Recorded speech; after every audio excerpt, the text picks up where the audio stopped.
Hoje eu vou falar sobre a história do Japão, essa pequena ilha que fica entre a China e o Oceano Pacífico. Há 40 mil anos atrás existia uma ponte terrestre que ligava a península coreana ao Japão, e foi assim que os japoneses inicialmente chegaram à ilha. Aproximadamente em 14 mil a.C. se inicia o período Jomon. Eu não tenho muita coisa para falar sobre eles porque chato, mas eles viviam uma sociedade basicamente de caçadores-coletores e usavam cerâmica. Quem é?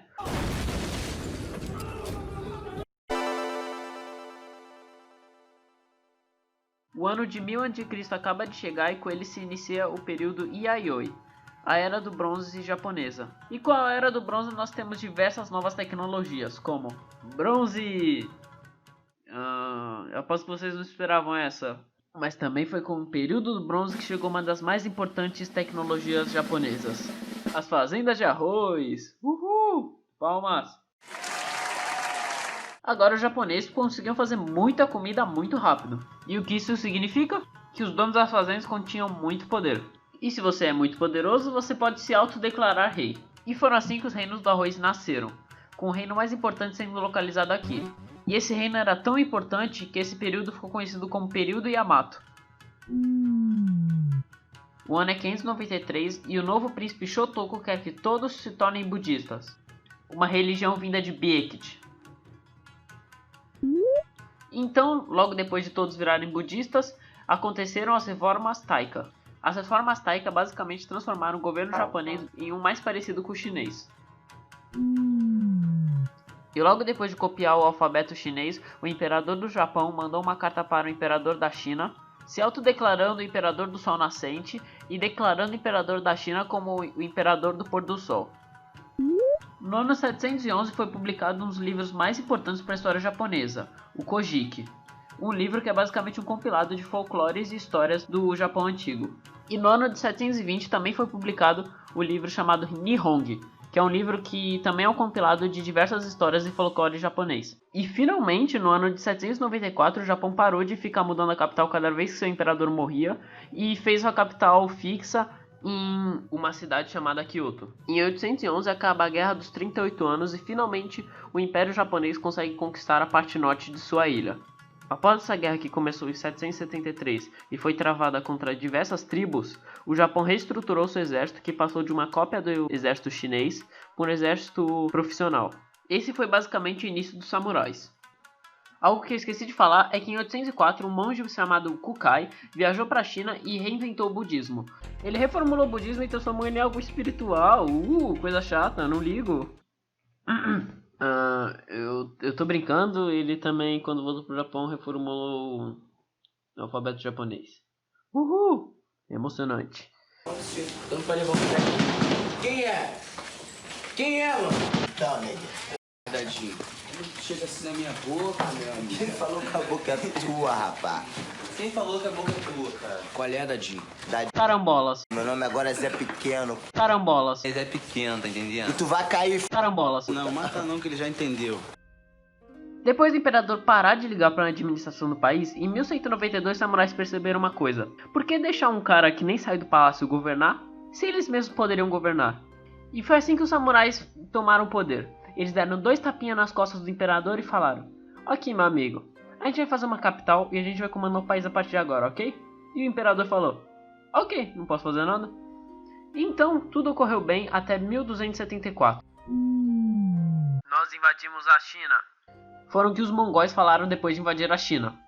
Rendam-se, ou nós os conquistaremos. E mano, uma oferta dessa vindo dos mongóis, tu sabe que eles estão falando sério. Os caras conquistaram 25% do mundo e criaram o maior império contínuo da história. Mas aí os japoneses responderam: Porra, cara, vai dar não, mano. Tô cansadão, mano. Tô morto. Então os mongóis resolveram invadir. Mas um furacão veio e acabou com a invasão. Mas como eu disse, os mongóis não são de desistir. E de novo, em 1281, eles tentaram invadir o Japão.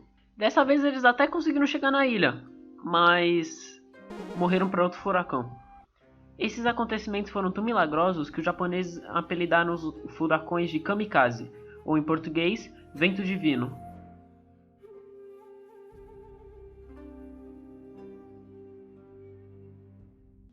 E o Japão teve uma era pacífica até 1467, onde começou a Guerra de Onin. A guerra começou porque o Shogun não tinha um herdeiro certo, então ele convenceu o seu irmão a largar a vida de monge e se tornar o seu herdeiro. Só que aí o seu filho nasceu, então se iniciou uma guerra civil para quem ia virar o próximo Shogun. Essa guerra, que inicialmente começou pequena, levou o país a um período de guerra civil de 130 anos, onde o Shogun e o imperador perderam total respeito. Basicamente os dois serviam para nada, até porque os lordes feudais que viraram os verdadeiros líderes do país.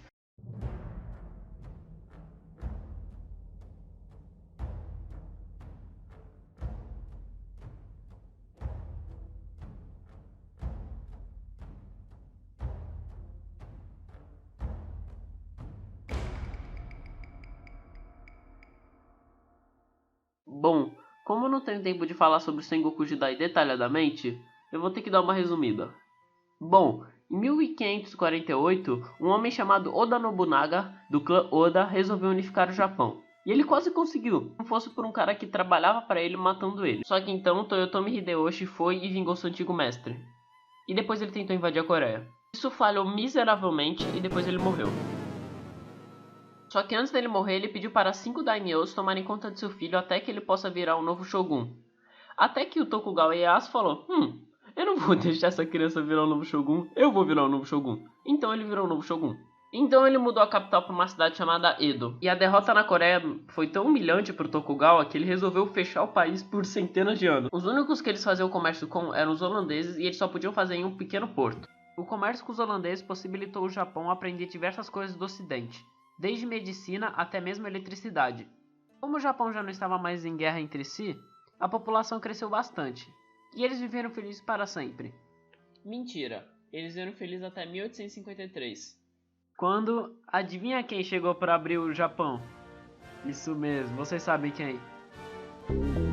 Abram o país, isso é uma ordem. E bom, não tem muito o que fazer quando seu inimigo tem diversos navios e um exército gigante, né? Então o Japão fez como os americanos mandaram e abriram o país. Mas só a Inglaterra, Rússia e Estados Unidos podiam comercializar lá. Shoshu e Satsuma odiaram essa ideia e com uma ajudinha exterior conseguiram tirar o Shogun do poder e colocar o imperador de volta. Esse evento ficou conhecido como a Restauração Meiji. E logo após a Restauração Meiji, o imperador resolveu mudar a capital para Edo, a renomeando como Tóquio. Em português isso seria algo como a capital do leste. Na Restauração Meiji, o Japão basicamente se ocidentalizou. E sabe o que é muito ocidental? Conquistar coisas. E foi isso que eles fizeram. Eles conquistaram a Coreia, porém eles foram um pouco longe demais e a Rússia pediu para eles pararem. Não faça isso, iríamos construir ferrovias na Coreia. Então, em 1904, os dois países entraram em guerra. E surpreendentemente, o Japão ganhou. Ok, hora de recapitular. Desde que o Japão tinha aberto sua economia, eles já tinham vencido 3 guerras seguidas, basicamente. A Guerra Sino-Japonesa, que foi a guerra contra a China, onde eles dominaram a Coreia e a Ilha de Formosa. A Guerra Russo-Japonesa. E eles também ajudaram a destruir a rebelião Boxer. E isso inflou demais o ego japonês. Eles achavam que eles eram um povo escolhido por Deus que estava destinado a dominar todo o Pacífico. E talvez eles tivessem mesmo, até porque a outra potência asiática, que no caso era a China, foi humilhada na Guerra do Ópio. Então a Primeira Guerra chegou, e coincidentemente a Alemanha tinha algumas terras que o Japão queria. E como o Japão já era aliado da Inglaterra, ele só mandou um telegrama perguntando se ele podia tomar todas as terras da Alemanha no Pacífico, e os ingleses disseram sim. Com o aval dos ingleses, os japoneses tomaram todas as terras dos alemães no Pacífico, mas esse não era o fim das conquistas do Japão. Ah, meu amigo, o Japão queria muito mais. Então, em 1937, o Japão invade novamente a China. Só que dessa vez é pra valer. Eu nem vou poder falar sobre as coisas que eles fizeram na China porque é realmente muito pesado. Muito pesado mesmo. E se você quiser saber mais sobre isso, é melhor você mesmo pesquisar. Mas, ignorando essa parte, o Japão estava se dando muito bem na Segunda Guerra. Até ele fazer uma burrada. Ah, mas tá tranquilo, não é como se os americanos tivessem feito uma bomba que explode cidades. Então os Estados Unidos ajudam o Japão a se reconstruir e instalam um governo parecido com o deles. E o Japão começa a produzir tanta coisa com tanta qualidade que parece que a economia deles nunca vai parar de crescer. Até a década de 90, onde ela para de crescer.